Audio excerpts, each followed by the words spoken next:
Mesdames, Messieurs, bonsoir. Il est l'heure du journal sur la télévision togolaise. En voici les titres. Réunion du Conseil national de suivi de la décentralisation ce jour à Atakpamé. Avec le Premier ministre Komisilom Klassou, les membres du Conseil ont décrypté le chapitre des dénominations des chefs-lieux des communes pour le cas de la région maritime. À découvrir tout de suite dans ce journal. Et puis, grand meeting politique du parti UNIR à ce mercredi. Jeunes, moins jeunes, femmes, sympathisants et militants du parti Union pour la République ont spontanément convergé vers le terrain de Foreva pour écouter les messages de paix et surtout soutenir la politique du chef de l'État. Voilà pour les titres une fois encore. Bonsoir.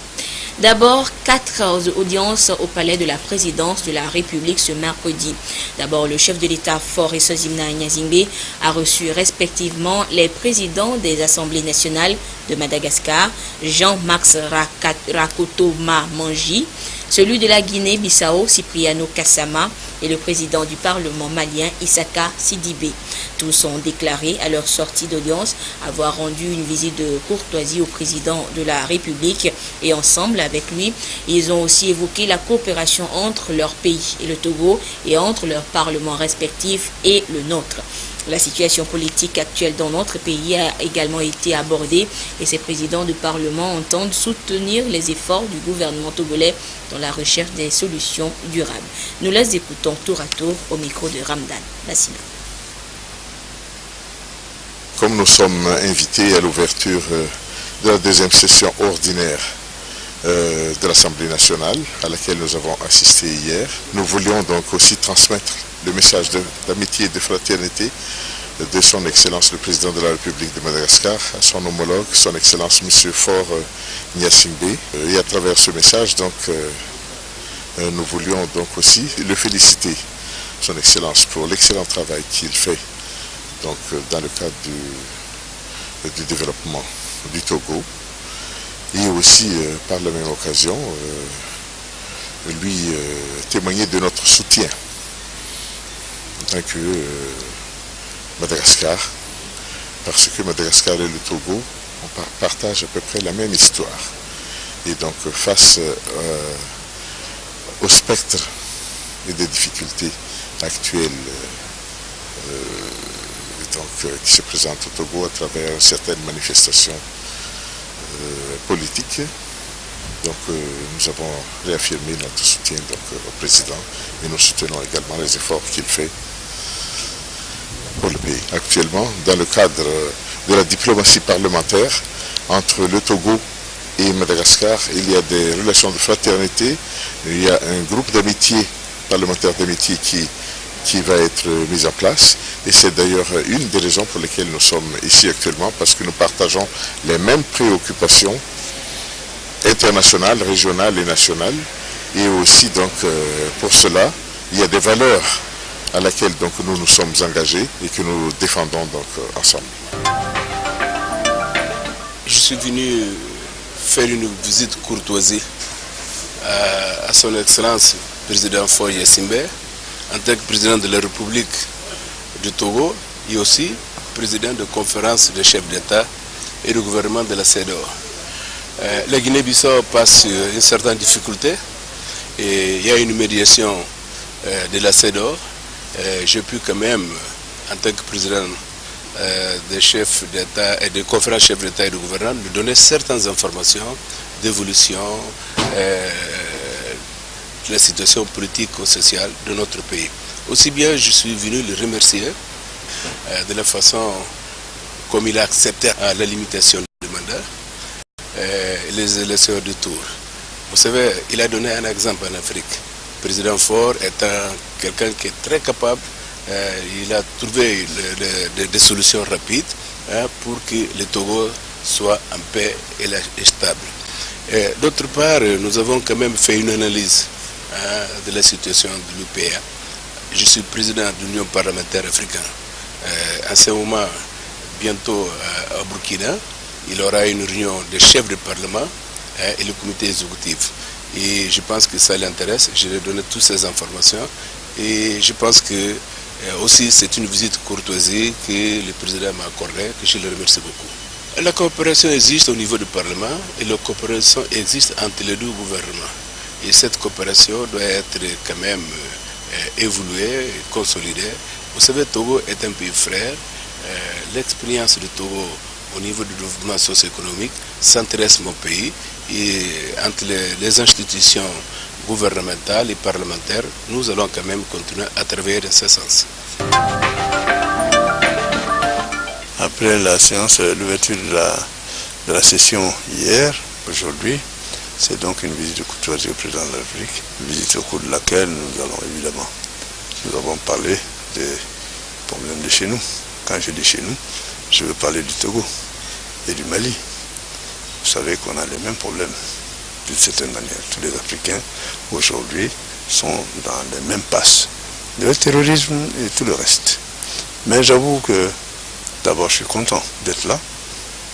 Il a été très bien reçu. Nous avons discuté de choses et d'autres. Mais vraiment un cadre tout à fait, j'allais dire familial. Le Togo a envoyé un contingent au Mali. Il y a 15 Togolais qui sont tombés. Ils sont tombés pour la paix, chez nous au Mali. Donc chez eux aussi.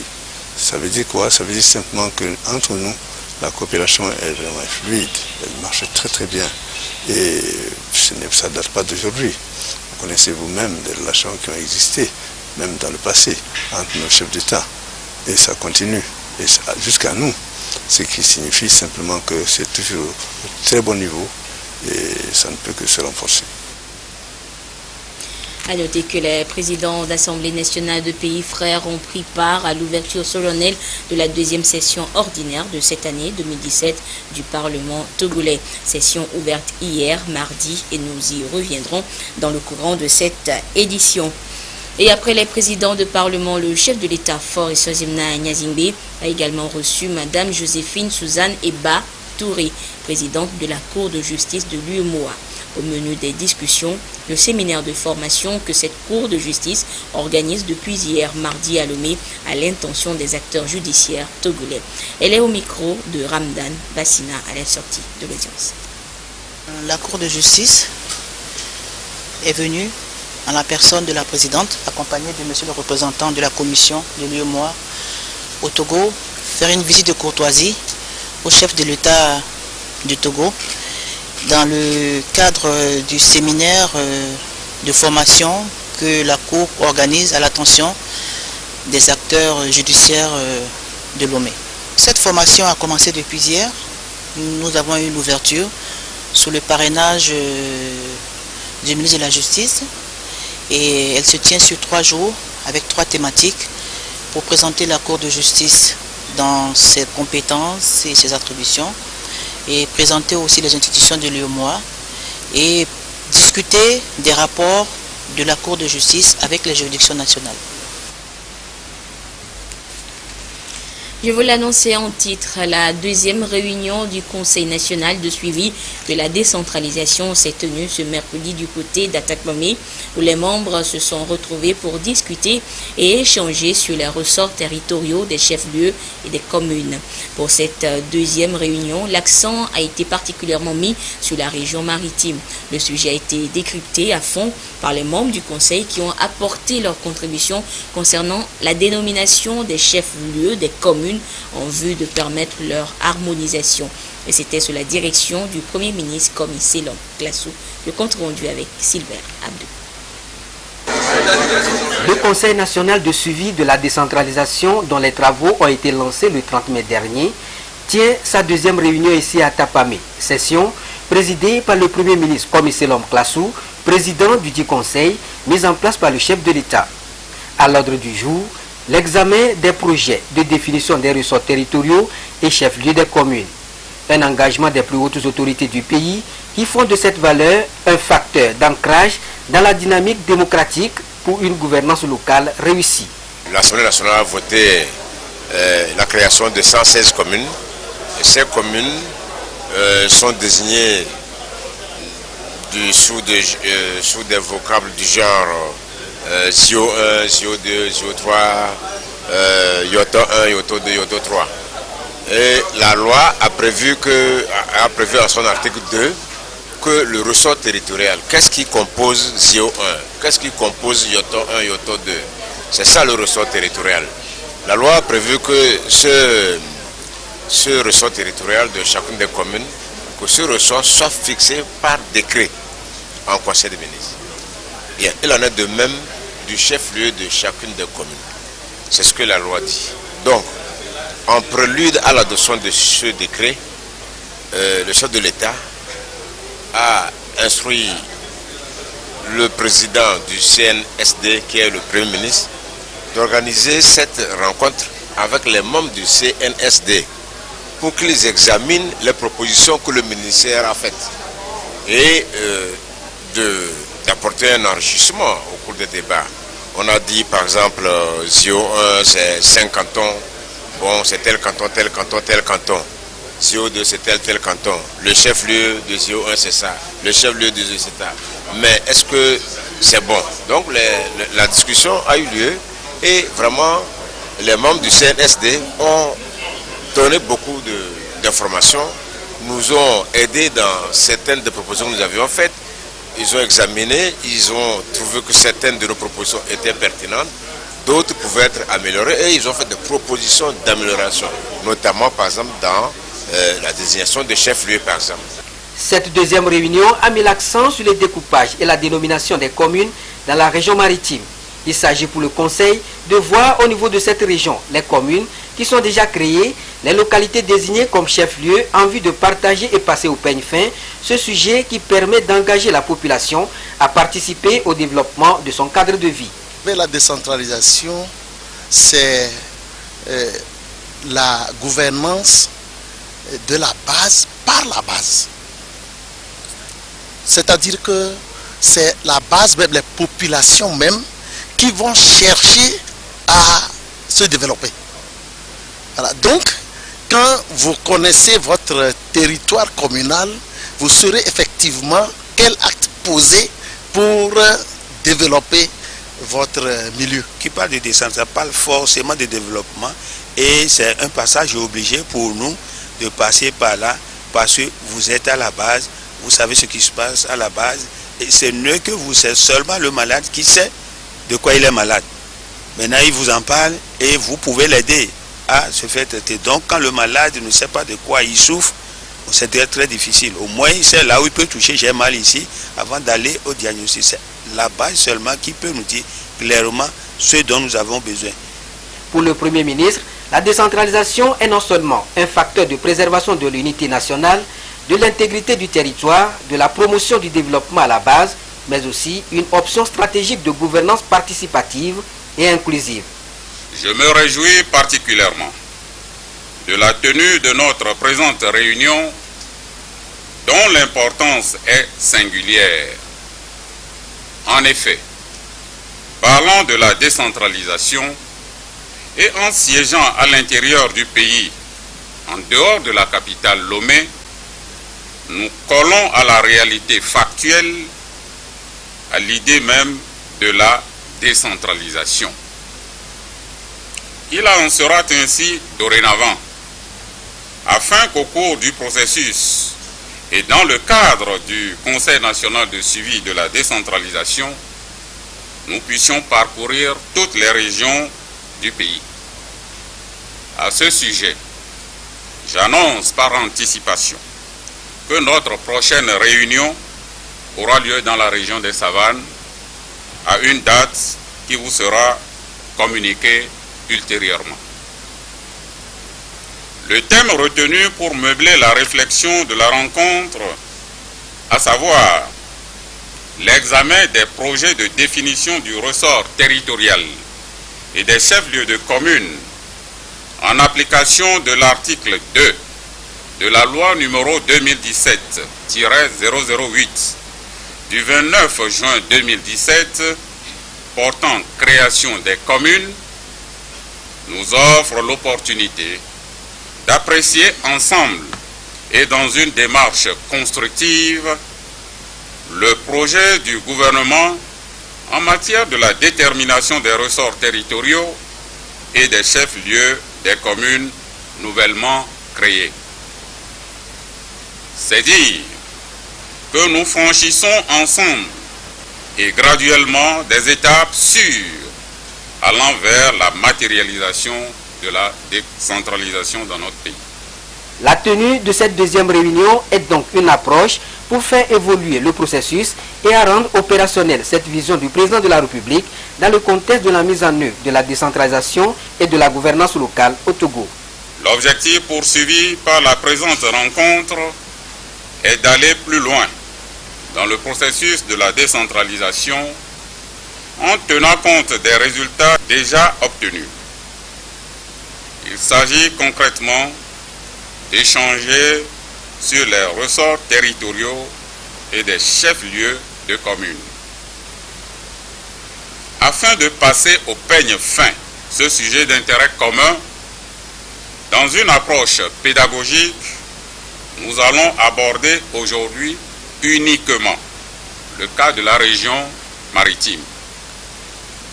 Je voudrais nous rappeler que rien de bien ni de durable en termes de croissance socio-économique ne peut se faire sans la paix, la sécurité, la stabilité politique et la ferme volonté de vivre ensemble. Par conséquent, il nous incombe tous, chacun à son niveau, de travailler pour l'ancrage de la culture de la paix, des valeurs démocratiques et de l'état de droit. Nous devons privilégier, quelles que soient les divergences de vues, les liens pacifiques, de bonne entente et de cohésion nationale pour soutenir un environnement de paix, gage de tout développement. C'est ensemble que nous permettrons à notre pays, le Togo, de relever efficacement les défis du développement, de favoriser la promotion du capital humain, de créer de la richesse et de réaliser le développement inclusif pour une vraie émergence de notre cher pays. D'ailleurs, notre hymne national nous y convie. La dynamique impulsée par le gouvernement à travers le Conseil national de suivi de la décentralisation est de faire de l'aménagement du territoire une réalité pour réduire les disparités entre les villes et les campagnes et de rapprocher davantage l'administration des administrés. Et hier, le chef du gouvernement était présent au Palais des Congrès pour l'ouverture de la deuxième session ordinaire de l'Assemblée nationale. Une ouverture marquée par les allocutions des invités d'honneur, les présidents des parlements malgaches, maliens et bissau-guinéens qui ont témoigné leur solidarité aux députés togolais. Retour sur cette cérémonie avec le compte-rendu de Dodo Haré et Pierre Soussoupa.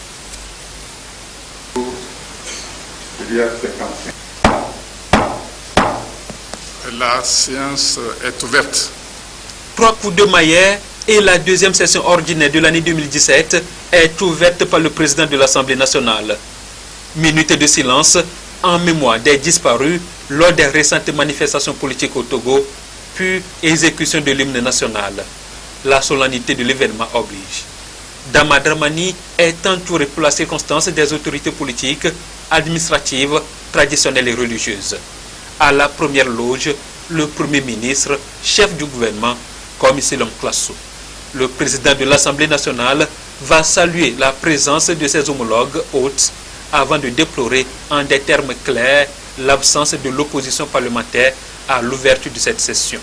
Le chef du Parlement s'adresse ensuite aux élus du peuple et aux politiques présents à la cérémonie. Dama Dramani regrette la crise sociopolitique que traverse le Togo et invite aussi bien la majorité que l'opposition parlementaire à aborder les activités de l'institution sur des bases de tolérance mutuelle, de confiance et de patriotisme. Depuis quelques semaines, le Togo traverse malheureusement une crise sociopolitique interne grave. Voilà pourquoi, avant toute chose, permettez-moi de rendre grâce au Tout-Puissant, Dieu de miséricorde, pour l'ouverture effective, malgré tout, de la deuxième session ordinaire de l'année 2017 de l'Assemblée nationale togolaise.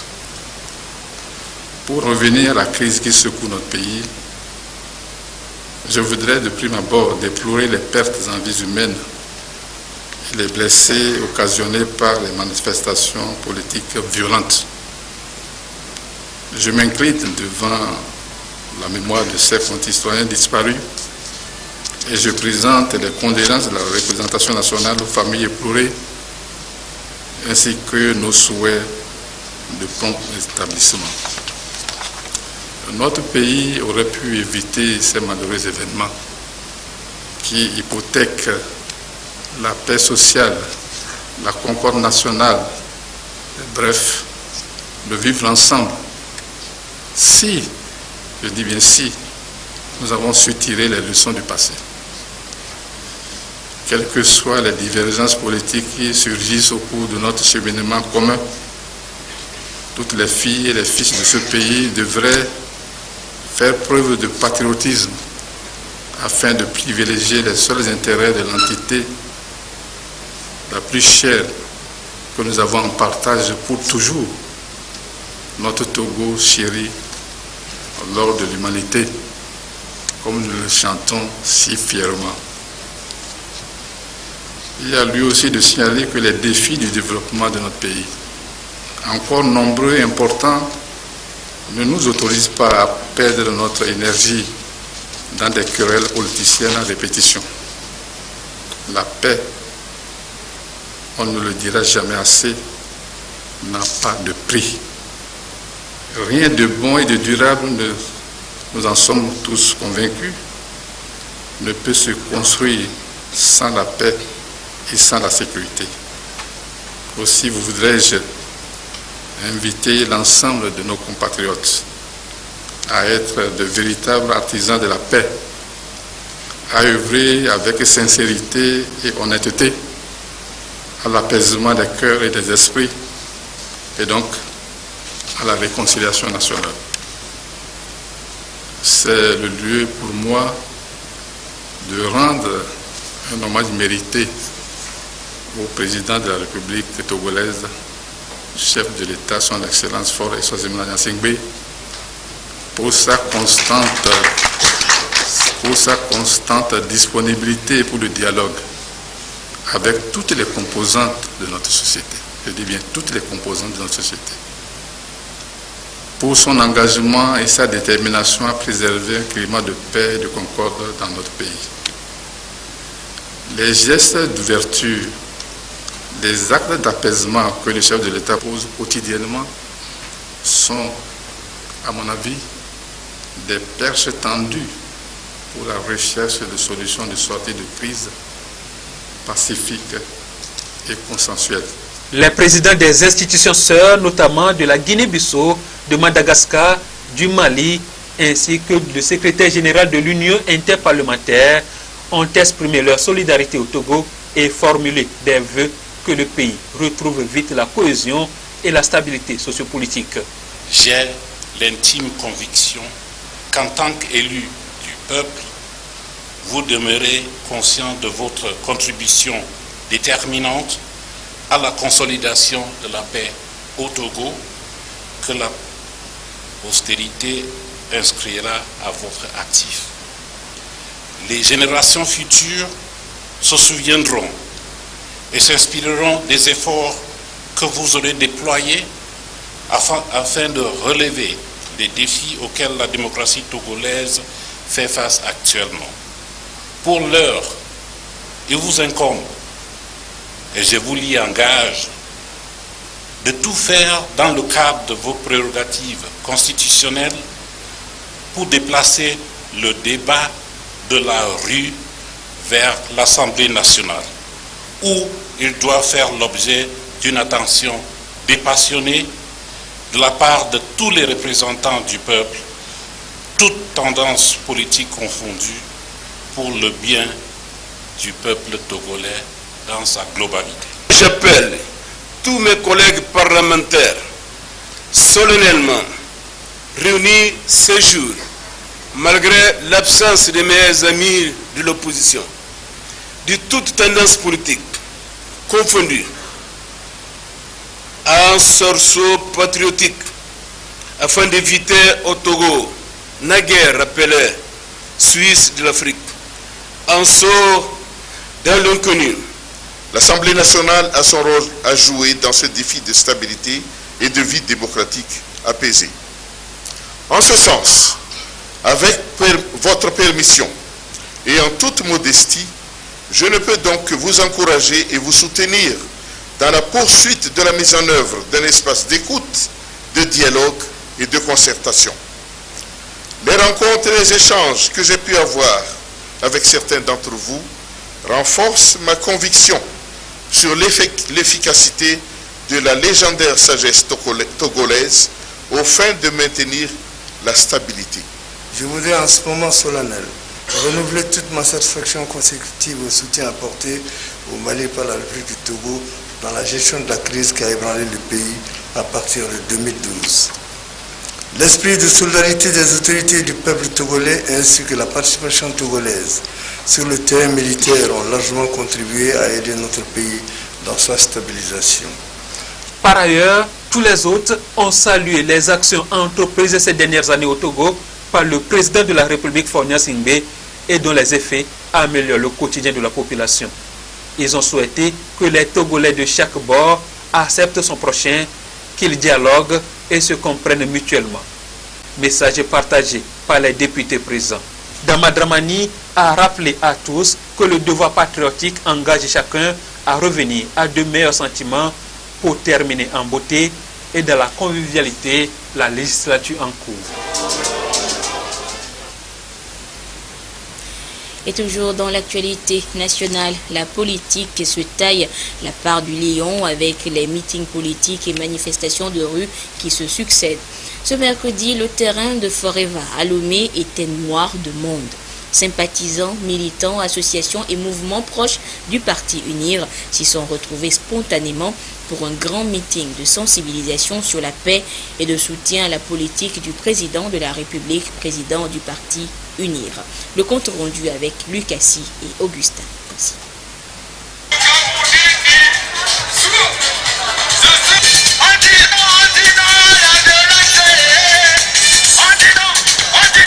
Sympathisants et militants, associations et mouvements proches du parti uni mobilisés spontanément pour marquer leur soutien et sensibiliser les jeunes et femmes sur la politique du chef de l'État, Faure Essozimna Gnassingbé.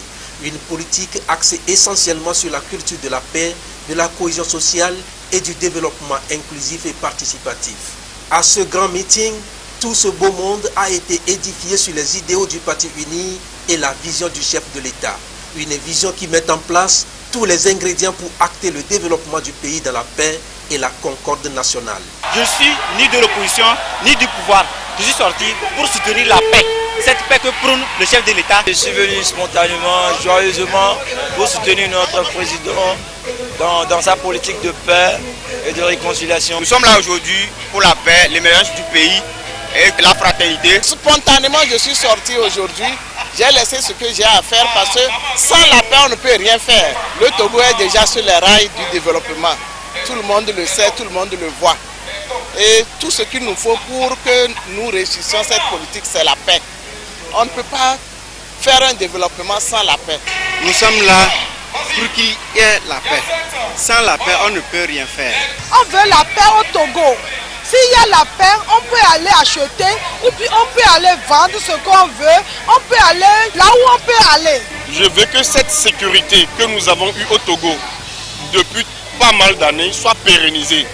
Aujourd'hui, j'aimerais que la jeunesse soit complice de cette paix. Nous voulons en tant que Togolais la paix dans le pays. Nous voulons que ce soit du nord, du sud, pour que nous nous comprenions. C'est le même sang qui circule dans nos veines. Donc nous devons nous comprendre et que la paix doit régner dans le pays pour que nous puissions progresser, aller de l'avant. Je dis oui à la paix et je dis oui aussi à la politique du chef de l'État. Tant qu'il y a la paix, il y a l'amour, il y a la tolérance, il y a tout. Bon, nous soutenons cet objectif pour donner la confiance à la population togolaise que sans la paix, on ne peut pas avoir le développement. Face à la crise sociopolitique que traverse le Togo, ces jeunes et femmes n'ont pris qu'une seule option, la non-violence. C'est dire que le vivre ensemble s'impose. Ils ont été invités à bannir de leur comportement tout acte susceptible de compromettre la paix et la sérénité. Et nous avons tenu un meeting avec nos militantes et militants ce jour sur la question de la politique actuelle. Nous avons eu à sensibiliser nos militants et nos militantes sur les vertus de la paix, sur les vertus du vivre ensemble, sur les vertus de la non-violence. Et nous avons aussi axé nos entretiens surtout sur le référendum. Nous avons eu à expliquer les uns et les autres en quoi consiste le référendum et la nécessité d'aller à ce référendum pour trouver une solution aux réformes tant souhaitées par les uns et les autres. Car pour nous, la démocratie, le pouvoir s'obtiennent dans les urnes et non dans la rue. Et à travers cette mobilisation forte, c'était une occasion de plus pour nous de témoigner notre attachement et notre soutien inconditionnel à la politique de paix, de cohésion sociale, à la politique pragmatique du président de la République, le président élu, M. Faure Gnassingbé Gnassingbé, qui ne ménage aucun effort pour le bien-être des Togolais de tous bords, des Togolais sans exclusion aucune. Donc à travers ce meeting, nous avons voulu inculquer, comme on a l'habitude de le faire, à nos jeunes, à nos jeunes femmes et à nos jeunes hommes, les bonnes manières de vivre sans violence et la main dans la main, comme nous a toujours enseigné notre leader charismatique, je veux bien nommer son Excellence, M. Faure Gnassingbé. C'est un constat au niveau de l'Assemblée, puisque la politique de la chaise vide a été constatée et la partie qui restait a voté les réformes, et comme on n'a eu que les 2 tiers au lieu des 3 quarts, nous sommes obligés d'aller au référendum. Voilà, c'est un constat, ce n'est pas une affaire de est-ce que nous sommes sûrs que tous les débats devaient être à l'Assemblée. Et si tout le monde était là, on pouvait continuer les débats. Mais dès que les autres ont abandonné leur siège, nous n'avons plus rien à faire que de continuer le processus vers le référendum. La paix et la sérénité, selon la porte-parole des femmes à ce meeting, font désormais partie du quotidien des Togolais. Cette denrée rare est à préserver.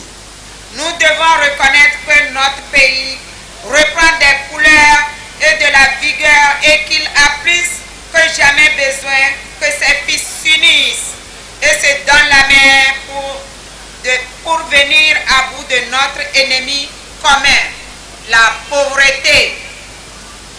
Nous reconnaissons que son Excellence le président Faure Gnassingbé est le principal artisan de cette œuvre et nous lui exprimons publiquement notre profonde gratitude pour avoir été l'instrument dont Dieu s'est servi pour ramener la paix sociale dans notre pays. La spontanéité dont ces associations et mouvements affiliés au Parti uni ont fait preuve ce jour a été vivement saluée par les jeunes leaders de la formation politique. Quant aux questions liées au processus de réformes constitutionnelles et institutionnelles enclenchées par le président de la République, il leur est demandé de rester mobilisés pour qu'ils aboutissent dans la sérénité et la paix et dans la promotion du vivre ensemble.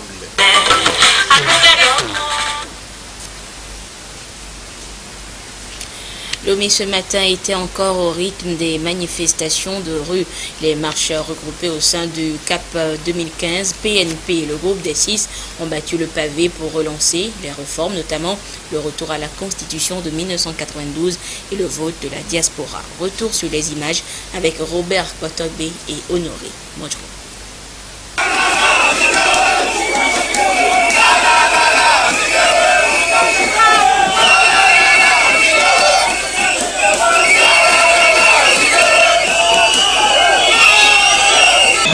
objectifs qui sous-tendent la manifestation d'aujourd'hui sont les mêmes, c'est-à-dire le retour à la constitution originelle de 1992. Pourquoi voulez-vous qu'on change alors qu'on n'a pas encore atteint l'objectif pour lequel on marche?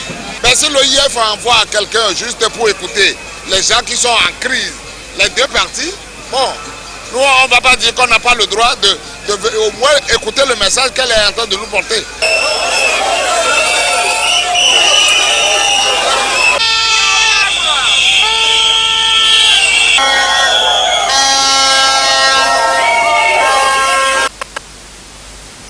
Et puis, sachez également que l'opposition a organisé des marches dans d'autres villes de l'intérieur du pays. Mais nos différentes équipes de reportage locales qui devaient nous faire écho de ces différentes marches ont été empêchées à coups de menaces de faire leur travail. Nous ne pouvons donc vous montrer les images de ces différentes marches puisque nous ne les avons pas. Et suite donc à cette marche dans les rangs de l'opposition et le meeting du côté du parti UNIR, cet après-midi, le ministre de la Sécurité et de la Protection civile, le colonel Yark Damhan, a dressé le bilan le point de ces différentes activités et politiques. Et c'était aux côtés de son collègue de la communication et de la formation civique, Guy Madjé Lorenzo. Le compte rendu avec Gérard Lagoudou et Adolphe Paca. 17h30, les manifestations ont pris fin à Lomé. La vie reprend son cours normal dans les secteurs qui ont connu des rassemblements politiques. Au ministère de la Sécurité et de la Protection civile, l'heure est au bilan. Globalement, ça s'est bien passé. Je vais essayer de vous donner point par point. Au niveau de Lomé, vous savez qu'il y avait 3 points de départ, Gapoto, Atikoumé et Centre Baptiste. Et que les 3 points devaient se retrouver quelque part pour converger vers la plage en face de l'hôtel Santa Maria. Gapoto, la marche a débuté à 11h40 avec l'arrivée du leader de l'ANC à 11h15 avec une foule estimée entre 1200 et 1500 personnes. Au niveau d'Atikoumé, à 10h58, arrivée de Madame Adjamago Brigitte, du professeur Wolou, Antoine Foli et du docteur Kampatib, où la foule était estimée entre 1500 et 1700 personnes.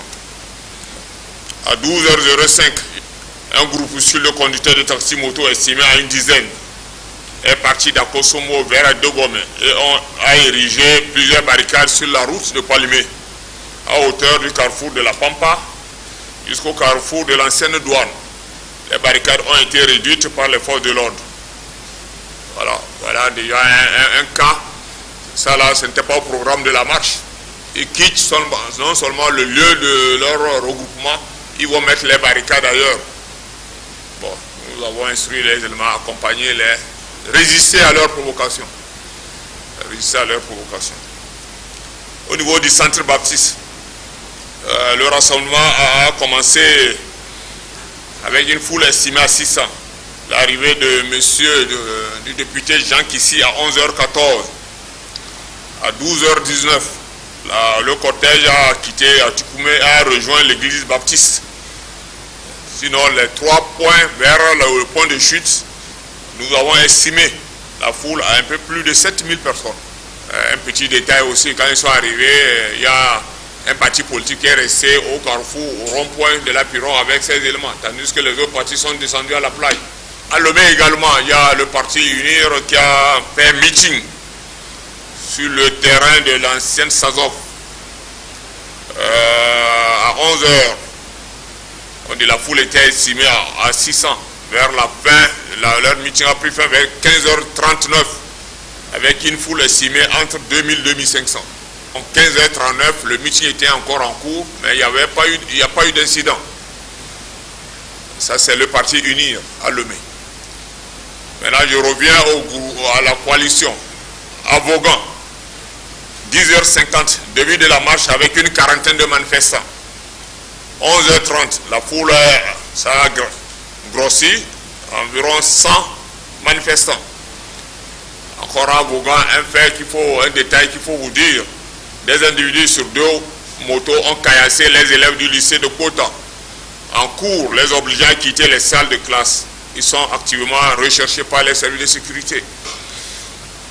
La marche, c'est la marche. Si les enfants sont en salle, il faut les laisser suivre les cours. 12h45, fin de la marche avec une foule estimée à une soixantaine. Donc en tout temps, il y a des gens qui ont décroché avant la fin.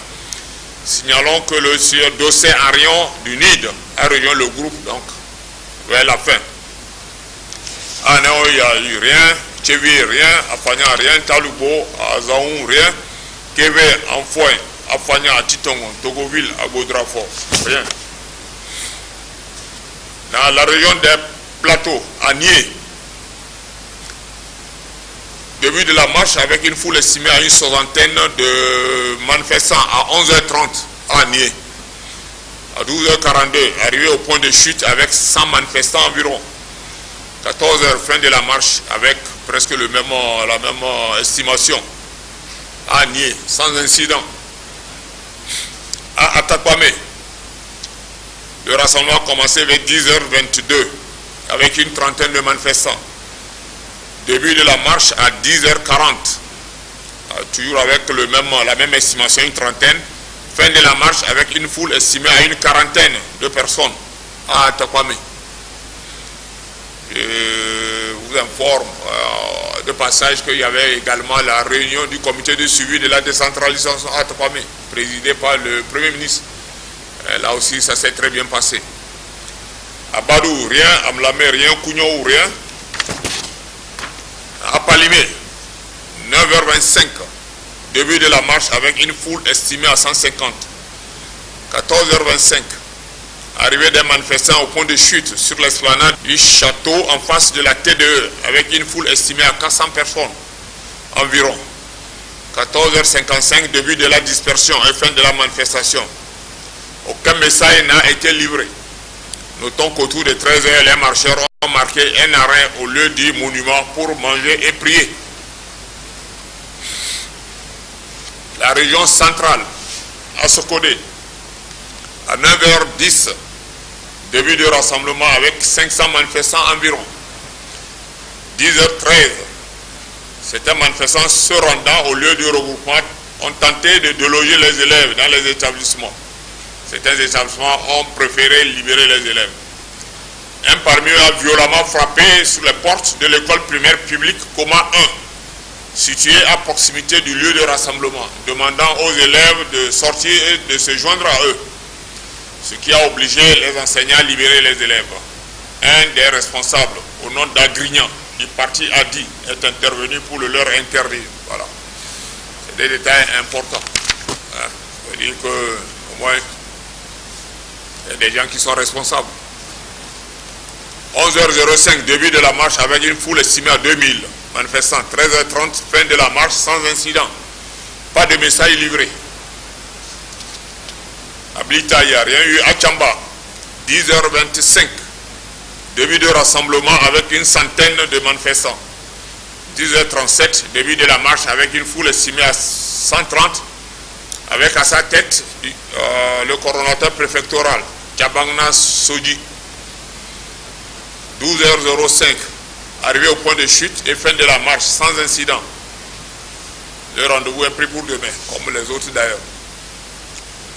La région de la Kara à Bafilo. À Bafilo, 9h34, début de la marche, avec 300 manifestants environ. 11h39, la foule est estimée, donc ça a grossi à 500 environ. 12h36, fin de la manifestation, avec une foule estimée à 500 environ, et ils se sont dispersés, sans incident. À Guérenkuka, 9h21, début du rassemblement avec 3 personnes. 11h14, arrivée de l'honorable Tarbonne, Waké. 11h20, début de la marche avec une foule estimée à 150 environ. 2 manifestants, 40 motos, 2 voitures.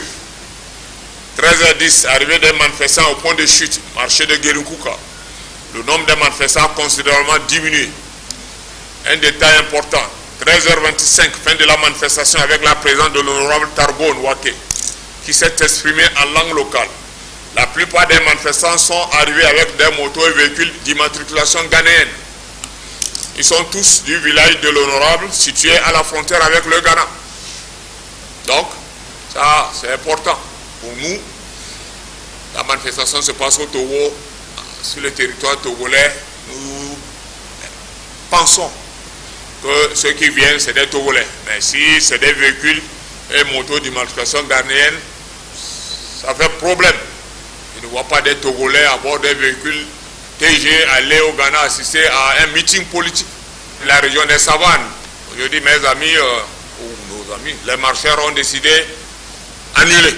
Je souhaite que la marche de demain soit aussi pacifique que celle d'aujourd'hui. Tout s'est bien déroulé sur toute l'étendue du territoire national, à l'exception de quelques cas de provocation constatés ça et là. Ailleurs, certains journalistes auraient été menacés dans l'exercice de leurs fonctions. Le ministre chargé de la communication et de la formation civique a condamné fermement tous ces actes d'incivisme, tout en insistant encore sur la sensibilisation à la non-violence, l'éducation civique des militants, un rôle qui incombe aux premiers responsables des partis politiques. En ce qui concerne les marches, c'est un peu comme le sport. On avait rendu responsables les dirigeants des associations sportives. S'il y avait quelque chose sur le terrain, c'est eux qui en prendraient la responsabilité. Les premiers responsables politiques doivent en principe éduquer. Donc, parce que les militants, c'est ce qu'ils entendent qu'ils font dehors. Il y a souvent des exaltés, mais je pense que tous les citoyens aujourd'hui, nous pouvons nous exprimer, et nous pouvons donner notre opinion et montrer notre mécontentement, mais je devrais simplement rappeler que ma liberté s'arrête là où commence celle de l'autre, et que je peux ne pas être d'accord, et cela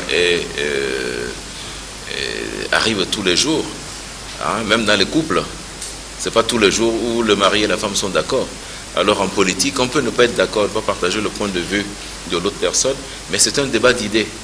Donc je pense que les partis politiques ont un rôle d'éducation civique vis-à-vis de leurs militants et sympathisants. Donc je voudrais condamner avec vraiment la dernière des vigueurs toute voie de fait qui peut arriver sur les journalistes dans l'exercice de leurs fonctions. Et ça, vous devez le dénoncer aussi. Hein? Chacun fait son travail.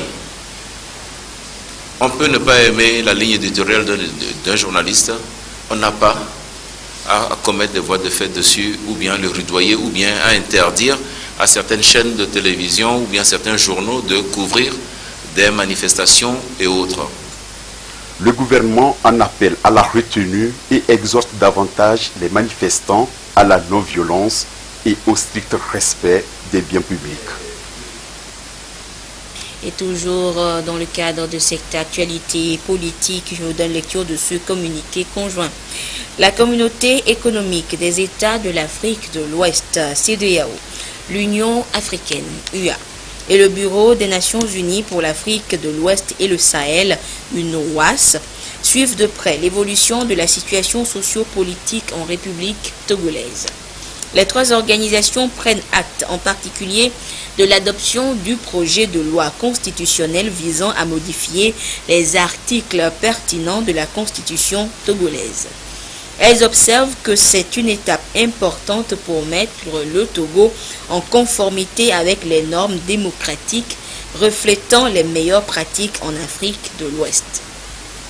La CEDEAO, l'Union africaine et l'UNOWAS appellent le gouvernement à fixer une date pour l'organisation du référendum sur le projet de loi constitutionnelle. Elle encourage l'opposition à saisir cette occasion pour faire avancer les réformes constitutionnelles. La CEDEAO, l'UA et l'UNOWAS font appel à tous les acteurs politiques togolais pour poursuivre le dialogue sur cette question importante de manière pacifique, conformément aux aspirations légitimes du peuple togolais. Elle demande à tous les acteurs de faire preuve de retenue afin de préserver la paix et la cohésion dans le pays, car le Togo est leur patrimoine commun. Autre actualité, notez que le 3 octobre de chaque année, l'Allemagne célèbre sa réunification et au Togo, on n'a pas dérogé à la règle. Hier, la 27e édition a réuni à l'ambassade d'Allemagne au Togo plusieurs autorités ainsi que la communauté allemande dans notre pays. Et comme vous le voyez sur ces images, c'était donc dans une ambiance festive. Nous reviendrons en détail sur cette 27e édition de l'anniversaire de la réunification de l'Allemagne dans nos prochaines éditions. Sous le haut patronage de son Excellence M. Faure Essazimna Nyazingbe, président de la République, le ministère du Développement à la base de l'artisanat, de la jeunesse et de l'emploi des jeunes organise la cérémonie d'investiture des délégués de l'Union des chambres régionales des métiers UCRM ce lundi 9 octobre 2017 à partir de 8h30 au Palais des Congrès et de Lomé. À cet effet, le ministre invite tous les artisans à prendre massivement part à cette importante cérémonie. Bâtir ensemble les bases pour un artisanat créateur de richesse. Voilà le thème donc de cette cérémonie d'investiture solennelle.